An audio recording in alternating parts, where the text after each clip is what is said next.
प्रिय विद्यार्थियों, नमस्कार। मैं डॉक्टर उषा नागर, सह आचार्य संस्कृत, राजकीय कला महाविद्यालय अलवर। आज के इस वीडियो में मैं एमए फाइनल संस्कृत के तृतीय प्रश्न पत्र के अंतर्गत आने वाली पुस्तक शिवराज विजय, तृतीय प्रश्न पत्र का नाम है गद्य पद्य चंपू, साहित्यिक रूप से। इसके अंतर्गत शिवराज विजय पुस्तक आपके सिलेबस में है। उसी के पेज नंबर 45 का जो गद्य है उसकी मैं सप्रसंग व्याख्या आपको करवा रही हूँ। ध्यान से सुने। आपकी स्क्रीन पर भी दिख रहा है ये गद्य जो है। अथ स मुनि भगवन धैर्येण प्रसादेन प्रतापेन तेजसा वीर्येण विक्रमेण शांत्या श्रिया सौख्येन धर्मेण विद्या च समम एव परलोकम सनाथितवती तत्र भवति वीर विक्रमादित्यै शनै शनै पारस्परिक विरोध विशिथिली कृत स्नेह बंधनेषु राजसु भामिनी भ्रू भंग भूरी भाव प्रभाव पराभूत वैभवेषु भटेषु स्वार्थ चिंता संतान वितान एकतानेषु आमात्य वर्गेषु प्रशंसा मात्र प्रियेषु प्रभुषु इंद्रस्त्वं वर्णस्त्वं कुबेरस्त्वं इति वर्णन मात्र शक्तेषु बुद्धजनेषु कश्चन गजनी स्थान निवासी महामदो यवन ससेनः प्राविशद भारतवर्षे स च प्रजा विलुंठे मंदिराणि निपाते प्रतिमा विभिद्ये परसशतान् जनांश्चे दासीकृत्ये शतसे उष्ट्रेषु रत्नान्यारोप्ये स्वदेशम्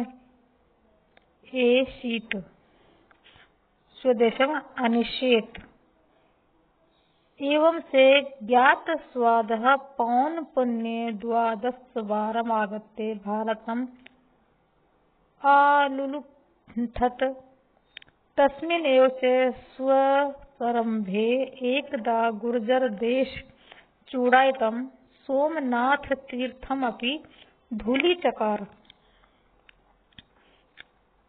अद्य तु तत्तीर्थस्य नामापि केनापि न स्मर्यते, परं तत्समये तु लोकोत्तरं तस्य वैभवम् आसीत्।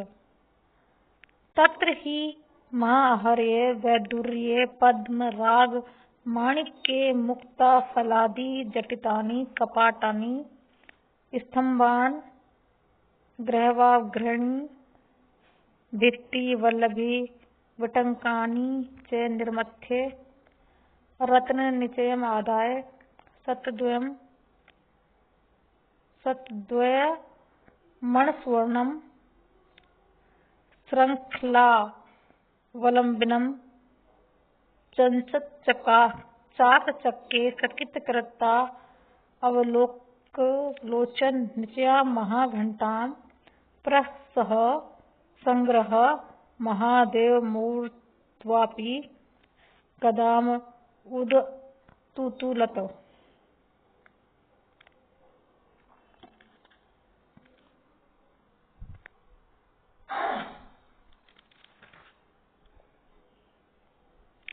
इस गद्य में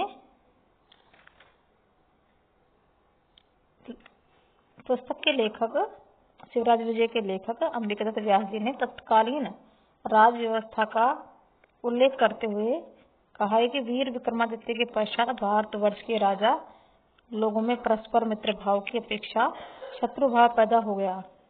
सैनिक विलासी हो गए तथा अमात्य लोग राज्य की चिंता त्याग कर स्वार्थ चिंता में लग गए तथा अपने संतानों को कैसे महत्वपूर्ण पदों पर बिठाया जाए ऐसे चिंतापरायण हो गए। राजा लोग अपने राजत्व गुणों पर ध्यान न देकर केवल प्रशंसा मात्र परायण हो गए। मिथ्या प्रशंसा को ही वे राजत्व मानने लगे। ऐसी स्थिति राज व्यवस्था वाले राज्य पर सहज आक्रमण किया जा सकता है इसी कारण महमूद गजनवी ने भारत देश को अपना निशाना बनाया। राज संपदा की अभिवृद्धि में तथा सुदृढ़ शासन के लिए महाकवि भारवी ने राजा और मंत्री की पारस्परिक एकमत्यता पर बल दिया है। निरपेक्षु अमात्येषु सर्वसंपदे। गुजरात का सोमनाथ मंदिर भारतवर्ष का बहुमूल्य संपदा वाला मंदिर था, जिसकी प्रशंसा ने ही महमूद गजनवी को आकर्षित किया था। उसने अपने आक्रमण में अपार संपत्ति मंदिर से प्राप्त की तथा कहा जाता है कि सोमनाथ मंदिर के घंटों की जंजीर ही 200 मन सोने की थी। इस अवतरण में ऐतिहासिक तथ्य का समावेश है। इसका अर्थ इस प्रकार करते हैं हम।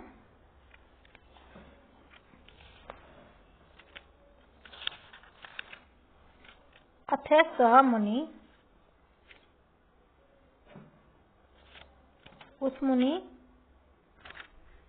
यानी इसके पश्चात योगीराज के कहने पर ब्रह्मचारी गुरु ने कहना प्रारंभ किया।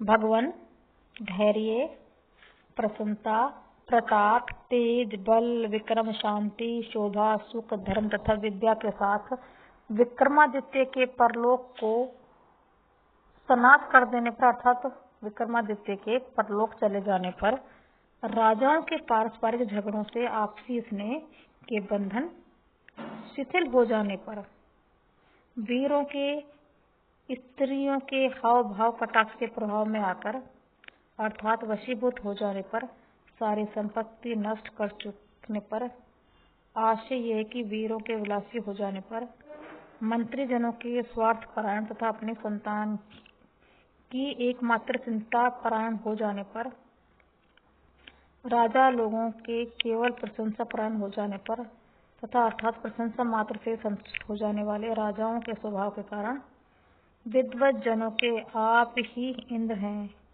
वरुण हैं, कुबेर है आदि चाटुकारिता से राजाओं को प्रसन्न करने में लग जाने के कारण, किसी समय गजनी नामक स्थान का निवासी महमूद गजनी नामक यवन्य सेना के साथ भारतवर्ष में प्रवेश किया और वह प्रजाजनों को लूटकर, मंदिरों को नष्ट कर, मूर्तियों को तोड़कर, सैकड़ों लोगों को दास बनाकर, सैकड़ों ऊँटों पर रत्न लादकर अपने देश ले गया। इस प्रकार लूट का स्वाद चखे हुए उसने बारह बार आकर भारत को लूटा और उसी अपने अभियान में अर्थात आक्रमण में एक बार गुजरात देश के सर्वश्रेष्ठ स्थान सोमनाथ तीर्थ को भी धूल में मिलाया। आज तो उस तीर्थ का नाम भी किसी के द्वारा स्मरण नहीं किया जाता, परंतु उस समय तो उसका अलौकिक ऐश्वर्य था। उस सोमनाथ मंदिर में बहुमूल्य मूंगों, पद्मराग मणियां, मोती, वैदुर्य मणियां आदि जड़े, दरवाजे, खंबे, देहलियां, दीवालों, छज्जों, दरबों को तोड़कर रत्न समूह को लेकर 200 मन सोने की सांकल, जंजीर से लटकने वाले, चारों ओर फैली चकाचौंध से दर्शकों के नेत्रों को चकित करने वाले विशाल घंटों को बलपूर्वक लेकर महादेव जी की प्रतिमा पर भी गजा उठाई। यानी इस पैराग्राफ के अंदर तो विक्रमादित्य के समय भारतवर्ष की समृद्धि, वैभव, उन्नति पर था। उनके चले जाने पर यह वैभव और समृद्धि और लोगों के व्यवहार में जो पतन की स्थिति आई उसको इसमें दर्शाया गया है। साथ ही ऐसी स्थिति में विदेशी लुटेरा महमूद गजनवी, जो भारत में आकर भारत के कई हिस्सों में इसने लूट किया, काफी यहाँ से धन लेकर चला गया, उसने भारत के प्रसिद्ध तीर्थ स्थान जो गुजरात में स्थित है सोमनाथ पर आक्रमण किया और वहां से काफी मात्रा में, टनों की संख्या में सोना, चांदी, जवाहरात लेकर अपने देश चला गया। इसी प्रसंग को इसमें उठाया गया है। और इसके बाद देशभक्ति की भावना को पुनः जगाने के लिए चिंता व्यक्त की गई है। धन्यवाद।